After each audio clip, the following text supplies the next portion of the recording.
Bismillahirrahmanirrahim. Accounting first year National Book Foundation. Today we are going to record the scheme of accounting first year. This scheme is valid for both हमारा जो federal है and as well as जो मेरा एजुके board है जिसको हम Mirpur board के नाम से जानते हैं।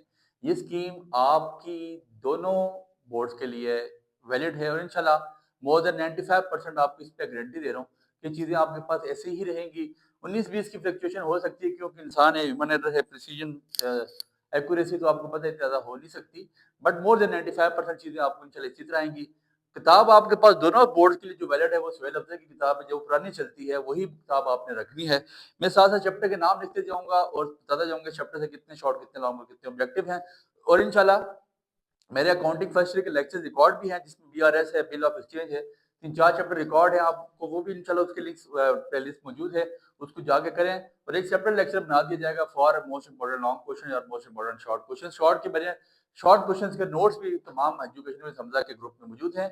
आप ग्रुप में शामिल होकर वो नोट फ्री ऑफ कॉस्ट अल्लाह की रजा के लिए हासिल कर सकते हैं। ऐसा है कि इसके अब 15 चैप्टर हैं।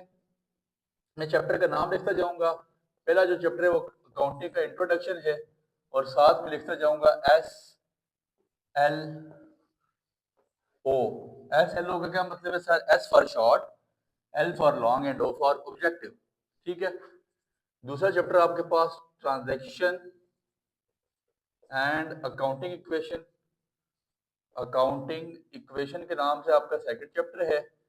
चैप्टर नाम इसलिए लिखवा रहा हूँ ताकि आपको चीजें थोड़ी सी क्लियराइज हो जाए। तीसरा चैप्टर आपके पास डबल एंट्री सिस्टम है। चौथा आपके पास जर्नल है। पांचवा आपके पास लेजर है, LEDGER लेजर। छठवां the most important chapter is bill of exchange. सातवां चैप्टर आपके पास जो है वो है special journal journal Suhail Afzal की किताब से बताई जा रही चीजें सर। आठवां आपके पास कैश बुक एंड पासबुक के नाम से चैप्टर है जिसको हम BRS यानी कि बैंक रिकॉन्सिलिएशन स्टेटमेंट के नाम से भी जानते हैं। BRS का मतलब bank reconciliation statement. Chapter number 9 आपके पास जर्नल का ट्रायल बैलेंस है, ट्रायल बैलेंस। चैप्टर नंबर 10 आपके पास फाइनल अकाउंट है, बहुत इंपॉर्टेंट चैप्टर। फाइनल अकाउंट या अकाउंटिंग साइकिल आपकी किताब पे लिखा होगा, accounting cycle.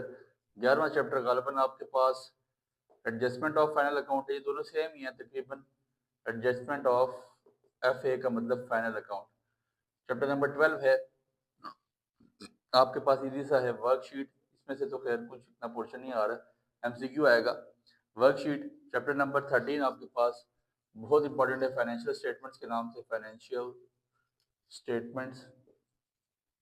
Chapter number 14 the most important one is capital revenue, capital and revenue. यहाँ से भी आपके पास लॉन्ग क्वेश्चन आएगा। और चैप्टर नंबर 15 आपके पास गालबन रेक्टिफिकेशन ऑफ एरर है, जो एरर्स हमारे हो जाते हैं, गलती हो जाती है एंट्री की रिकॉर्डिंग में, उसको रेक्टिफाई कैसे किया जाता है। अब ऐसा है, एक एक चैप्टर के शॉर्ट लॉन्ग लिखवाता जाता हूँ। पहले चैप्टर से आपको अल्लाह के हुक्म से एक शॉर्ट, दूसरे से भी एक शॉर्ट, डबल एंट्री से भी एक शॉर्ट, जर्नल से भी एक शॉर्ट 4, लेजर से भी एक शॉर्ट 5, 6वें चैप्टर से भी एक ही शॉर्ट आएगा, 7वें चैप्टर से भी आपके पास एक शॉर्ट, BRS से आपके पास इंशाल्लाह एक शॉर्ट 8 हो गए। जनरल बैलेंस में से आपके पास, ट्रायल बैलेंस में से एक शॉर्ट 9, ये अकाउंटिंग साइकिल में से 10, एडजस्टमेंट में से नहीं आएगा, वर्कशीट में से नहीं आएगा 10। और आपके पास फिर कहाँ से आएगा जी? फाइनेंशियल स्टेटमेंट में से आपके पास शॉर्ट है, यहाँ से शॉर्ट है और यहाँ से शॉर्ट है। तो तकरीबन आपके पास 12 से 13 शॉर्ट होंगे। उसमें से सॉरी, जो शॉर्ट की डिस्ट्रीब्यूशन होगी ना वो ऐसे है, मतलब आपने 10 शॉर्ट करने होंगे 12 में से, 12 multiply by 3 which is equal to 30। 12 में से 10 शॉर्ट। लॉन्ग की डिस्ट्रीब्यूशन आपके पास ऐसे होगी, लॉन्ग बेसिकली होंगे 50 नंबर के।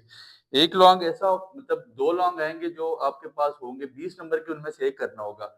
और आपके पास 3 लॉन्ग आएंगे जो आपके पास 10 नंबर के होंगे, 10 3 30, और 10 20 multiply by 1 which is equal to 20। तो ये 20 और 30 मिला के आपके पास 50 नंबर बनेंगे। बेसिकली लॉन्ग आपने 4 करने होंगे, एक लॉन्ग आपके पास 20 नंबर का होगा और 3 लॉन्ग आपके पास 10 नंबर के होंगे, ये हो गया 80। और ऑब्जेक्टिव आपके पास कितने नंबर का होगा? 20 नंबर का 1 multiply by 20 which is equal to 20। ये आपके पास इसकी पेयरिंग स्कीम तकरीबन बनती है।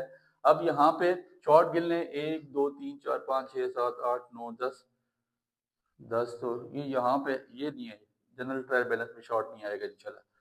तकरीबन आपके पास शॉर्ट की यही स्कीम लेंगी। अब लॉन्ग जो 10-10 नंबर वाले हैं वो कहाँ पे? एक जनरल में लॉन्ग है 1 मल्टीप्लाई बाय 10।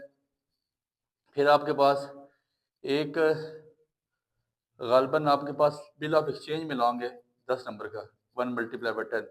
कितने हो गए? 2। फिर कैश बुक एंड पासबुक में से आपके पास 20 नंबर का लॉन्ग है 1 मल्टीप्लाई बाय 20। और जो BRS है बैंक रिकॉन्सिलिएशन स्टेटमेंट, वहाँ पे आपके पास 10 नंबर का लॉन्ग है 1 मल्टीप्लाई बाय 10। फिर आपके पास जो एक लॉन्ग है वो फाइनल अकाउंट या अकाउंटिंग साइकिल में से है 20 नंबर का 1 मल्टीप्लाई बाय 20।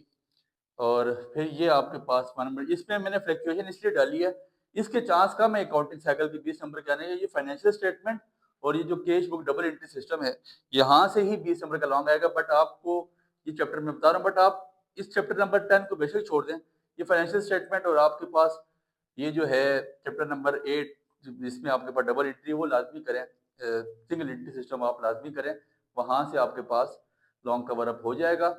10 नंबर वाले 3 लॉन्ग हो गए, टोटल 4 आएंगे, 3 करने पड़ेंगे। चौथा लॉन्ग आपके पास कहाँ से आ रहा है? चौथा लॉन्ग आपके पास जो आ रहा है वो रेक्टिफिकेशन ऑफ एरर में से आ रहा है 1 मल्टीप्लाई बाय 10। तो 10 20 30 40 मतलब 4 शॉर्ट में से 4 लॉन्ग में से 3 करने होंगे 10 नंबर वाले, और 2 जो लॉन्ग है 20 नंबर वाले, ये 20 और ये 20 इनमें से आपको एक करना होगा, तो ये 50 नंबर हो जाते हैं। तो एमसीक्यूज की जो डिस्ट्रीब्यूशन है वो तकरीबन ऐसे बनी हुई है। पहले जब एमसीक्यूज जो आपके पास पहला चैप्टर है वहां से एक, दूसरे से 2, तीसरे से 2 डबल एंट्री से जनरल से आपके पास एक एमसीक्यू, 7 लेजर से एक 8, और बिल ऑफ एक्सचेंज में से 2 10। वैसे जनरल से नहीं आएगा इंशाल्लाह। कैश बुक पासबुक में से एक आपके पास आ जाता है, बल्कि नहीं, कैश बुक पासबुक में से 2 आएंगे, 2 2 4 5 6 7 8 9 10 11। फिर इसके बाद जनरल का जो ट्रायल बैलेंस है यहाँ से 2 एमसीक्यू 11 13। फिर आपके पास मेरे ख्याल से इसमें से यहाँ पे आपके पास 2 एमसीक्यूज हैं फाइनल अकाउंट या अकाउंटिंग साइकिल में से, 2 2 4 2 6 8 9 10 11 12 13 14 15।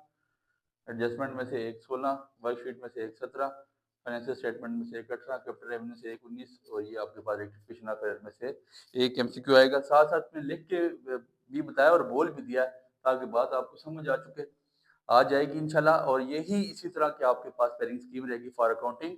It's valid for both Mirpur and federal board. उम्मीद है बात आपको पल्ले पड़ी है, दुआ में आपने याद रखना है। बहुत शुक्रिया।